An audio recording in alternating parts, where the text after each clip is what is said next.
Nous allons continuer avec quel signe? Les lions. Les lions, qu'elle vous réserve le mois de juin. Les lions que vous réserve le mois de juin. Les lions, le mois de juin ici, vous avez besoin d'être accompagné, vous avez besoin d'être appuyé. Il y a quelqu'un qui va vous aider. Ou c'est tout simplement vous-même qui allez prendre confiance en vous, hein, qui allez assumer pleinement ici vos engagements. Même s'il y a des gens autour qui vont essayer de vous déstabiliser, ça peut être aussi pour certaines personnes, ça peut être un patron, un supérieur, un frère aîné, peu importe, hein, c'est pas forcément au niveau de l'âge, mais c'est quelqu'un qui a comme une sorte d'ascendant sur vous, qui a une autorité sur vous, qui va essayer de vous déstabiliser, qui va essayer de vous mettre mal à l'aise. Vous pouvez être mal à l'aise face à quelqu'un, vous pouvez vous sentir en position de faiblesse face à quelqu'un. Il peut y avoir aussi un complexe ici d'infériorité pour vous les lions. Donc faites attention à ne pas vous laisser piétiner. Vous êtes un lion quand même. Hein. Vous voyez, il faut réagir, il faut prendre position, il faut vous affirmer.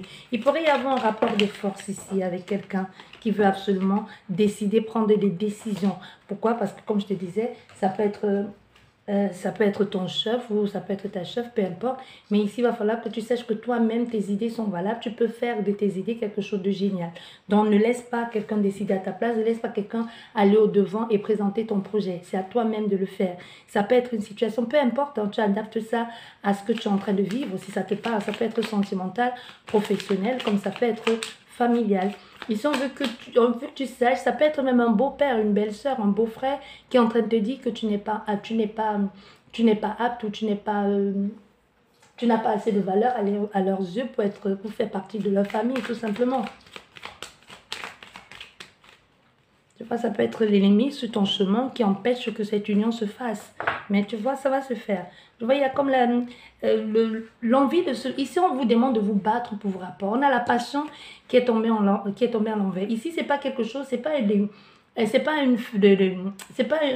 un feu de papier qui va s'enflammer et qui va se teindre aussi vite qu'il a brûlé. Non.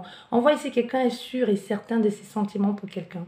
Tu vois, tu es sûr, soit c'est toi, soit c'est la personne en face qui est sûre et certaine de ses sentiments pour toi ou vice-versa. Mais il y a des gens autour qui essaient de vous en dissuader ou s'ils essaient d'en dissuader ton autre ici. Même au niveau de votre pensée, on vous a mis tellement de choses dans la tête que vous vous dites, et si ces personnes avaient raison, et si ça ne marche pas. C'est pas parce qu'avec elle, avec son ex, elle a trahi son ex, elle a trompé son ex, qu'elle va refaire la même chose avec vous. Ou vice-versa. Ça peut être quelqu'un à qui on a dit que vous n'êtes pas sérieux, que vous êtes manipulateur, parce que vous avez été avec quelqu'un, alors que vous étiez déjà en couple, et cette personne vient vers vous, et vous gardez cette idée en tête. C'est pas parce qu'elle a agi ainsi avec l'autre qu'elle agira de la même avec vous. Donc écoutez votre cœur.